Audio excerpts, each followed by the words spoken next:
Hindi pa rin humuhupa ang bahas sa malaking bahagi ng Nueva Ecija. Lubog din ang maraming bahagi ng Tuguegarao dahil sa pagpapakawala ng tubig ng Magat Reservoir. Report si CJ Turida ng GMA Regional TV. Ilang palayan sa tinaguriang Rice Granary of the Philippines ang lubog pa rin sa tubig. Sa Aliaga, Nueva Ecija, ekta-ektaryang palayan at mga bahay ang binaha dahil sa nasirang dike. Nandun po yung talagang natakot namin. Hindi namin alam kung paano mag-uumpisa kami ngayon.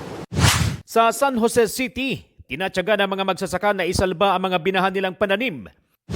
Ang pagtaas ng Cagayan River dahil sa patuloy na pagpapakawalan ng tubig ng Magat Reservoir, nagpalubog din sa maraming bahagi ng Tuguegarao City.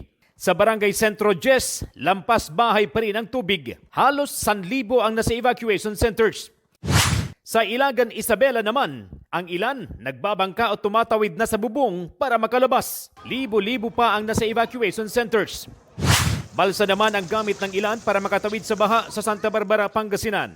Above critical level na kasi ang Sinukulan River. Karugtong ng Sinukulan River ang Pantal River na dumadaloy sa Dagupan City. Nagka-alerto ang Dagupan LGU sakaling umapaw ito. CJ Torida ng GMA Regional TV. Nagbabalita para sa GMA Integrated News.